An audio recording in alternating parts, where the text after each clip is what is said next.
I could have yours as well.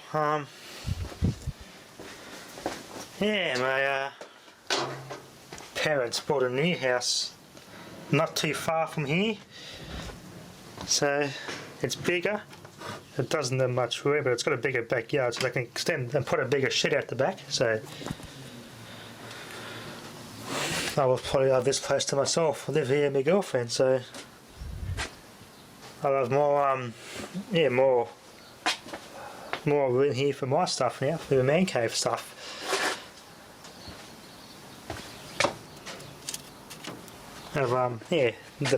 Dad's made some improvements here. I'll set the batches up there in a little drip tray and made a bracket for the solar panels. That's better. Look at that. A nice solid bracket. It's getting good sun now. That's working very well. Should work on rebuilding my J-card desulfator kit and just mount it here, and they can stay desulfating. It'll maintain the batches and keep them as healthy as all possible. And it will make it last extremely long, because I'm going to get a 12 volt lead for this. Cigarette lighter lead, and I just wire it up in there off the batteries. Run a lead under here to that, and that'll mount up on the roof. Find here somewhere. This could run off the grid indefinitely with a good set of solar panels on those batteries while I'm paralleling. So 12 volt parallel to two batteries, so I get extra amp hours in. I'll hook these up in parallel. That's got 320 cold cranking amps left in it. This has 240 cold cranking amps left in it. So they're maintaining alright. I'll have 500 and something cold cranking amps paralleling those batteries I get up to on that. That'll last for a while yet, like that they will. Having this thing off the grid would be ideal, because when this is not getting used all the time, I won't have this plugged in all the time, I'll have this powered off or something. This doesn't use that much power, but yeah, have it off the grid, why not? Power on or off, and the grid's down, well, you know, that's to go when you've got excess batteries and solar panels. Put them to good use for things like this.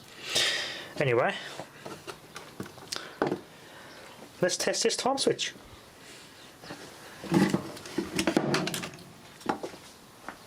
All wired up, ready to go.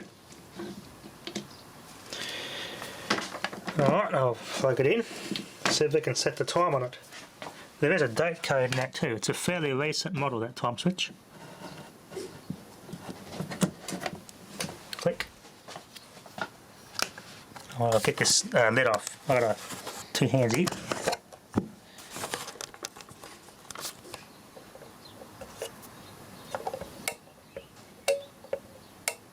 Yeah, this isn't built as good as the old ones.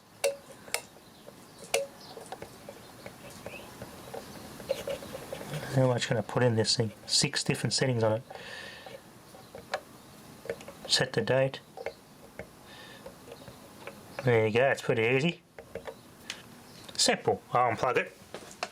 And there's simply capacitors holding its charge. I'll set the clock on that. 407, which would be 1600 hours. 344. Interesting.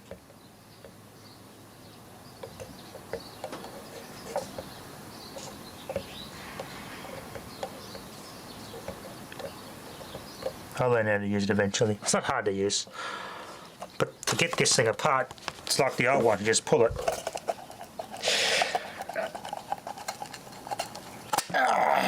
Yow! Hurts my bloody fingers. All you got to grab is this bloody sharp edge. Youch. Yes, unplug safety first. It's a shame there's never get a terminal cover with these. Yeah, it's starting to fade a little bit. Okay, what's inside is pretty cheap compared to the earlier ones. It's a big rectifier, some diodes, a Chinese relay. Yep, China, Zettler. 25 amp AC 250 volt. Yeah, it's alright. 20 amp capacity on the front, but they've got a bit of extra current rating on that relay for extra reliability. SIP capacitor, which is keeping the clock. There you go, starting to go flat now. I didn't plug it in for long. And we've got a brand is this electrolytic here. Cosmic brand. Sonic. 1000 microfarad, 35 volt. Sonic.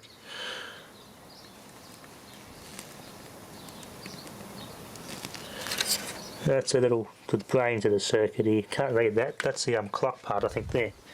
What is that thing? 7653S ACPA. And there's the inside there. 48 Flecker 2002. That's the LCD module, little display and module there. Here's a manufacturer.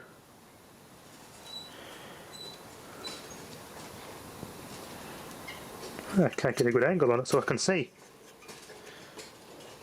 THEBEN, the bend. The bend. 1.5 volt DC it runs off. 2002, 48 week. Yeah, pretty decent. Yeah, all plastic this one. 240 volt 50 Hz, 20 amp, 240 volt AC, contact rating, category AC1. 30 amp, 277 volt AC. But the traces go onto that. Active goes to the resistor, powers a clock. This goes to the relay. These two here, the power the clock. Jump off here in the case to here to switch the load. So you've got the load that switches off here to the meter. As you can follow the diagram there. Switch to load.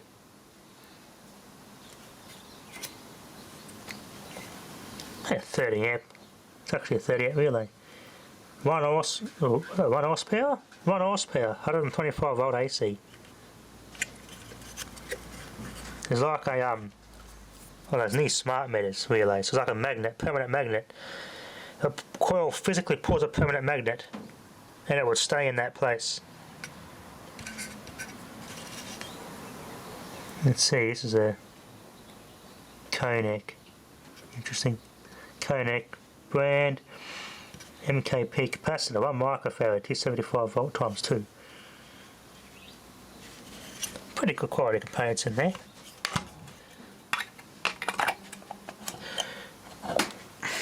There we go, it's gone completely flat. Let's try and set the time on it.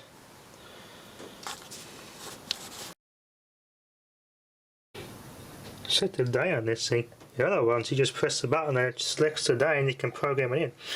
This one doesn't do anything with the day. Differently controlled, this one. But that's the correct time, 4:15. There's a relay. It should stay on. No, different relay. It's not one of those magnetic types where there's a permanent magnet that stays in position whether there's power there or not.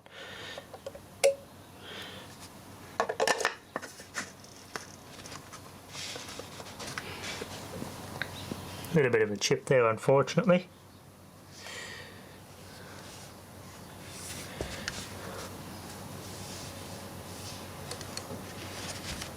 It's pretty clean actually, hasn't been much of a clean, bit of a light dust.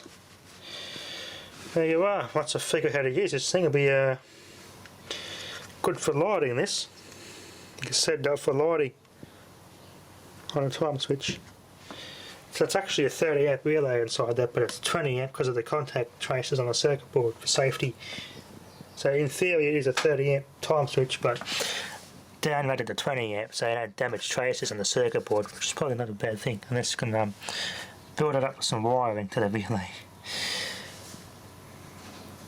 Anyway, nothing too exciting about these ones, as I said, but they're still pretty handy to have. Especially these older ones, they're kind of cool. These older digital ones. These are actually a dying breed anyway. The smart meters have all the time switches inbuilt into them as part of their firmware. So these, in a way, even these digital ones are quite rare as well, even though they're extremely common. So, come in some handy. Anyway, that'll be enough for now. Thanks for watching.